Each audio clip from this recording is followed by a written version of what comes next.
खोपोली शहराचे मुख्याधिकारी डॉक्टर पंकज पाटील हे जे सफाई कर्मचारी आहेत ना, त्यांच्या जीवाशी खेळत आहेत। मागे एका सफाई कर्मचारी जो घनकचरा घेऊन जाणारी जी गाडी आहे त्याचा जो ड्रायव्हर आहे त्याला सुद्धा डेंग्यू होऊन मृत्यू झाला अशी बातमी मिळाली होती। आणि आता सफाई कर्मचारी यांना कोणत्याही प्रकारचे सुरक्षा किट देण्यात आलेले नाही आहे। त्यांना कोणतेही हँड ग्लोव्ज नाही, पायात शूज नाही, तोंडावर मास्क नाही, कोणत्याही त्यांना सुविधा पुरवण्यात येत नाही। आणि ह्या सफाई कर्मचाऱ्यांच्या जीवाबरोबर डॉक्टर पंकज पाटील हे खेळत आहेत।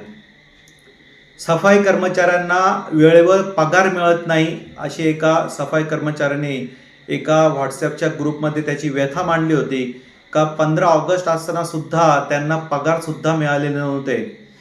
ही व्यथा आहे सफाई कर्मचाऱ्यांची आणि आपली खोपोली नगर परिषद त्यांच्याकडे दुर्लक्ष करत आहेत, त्यांच्या जीवाबरोबर खेळत आहेत।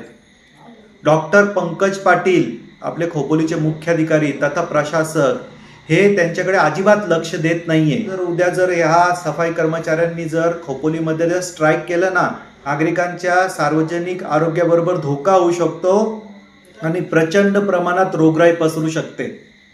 परंतु नगर परिषद ह्या बाबीकडे दुर्लक्ष करत आहेत, सफाई कर्मचाऱ्यांच्या आरोग्याकडे दुर्लक्ष करत आहेत। आपण स्वतः पहा, ह्या व्हिडिओमध्ये ह्या सफाई कर्मचाऱ्यांना कोणत्याही प्रकारची किट अवेलेबल करण्यात आलेली नाहीये आणि आम्ही वारंवार तक्रार करतोय, पण त्याच्याकडे दुर्लक्ष केलं जात आहे।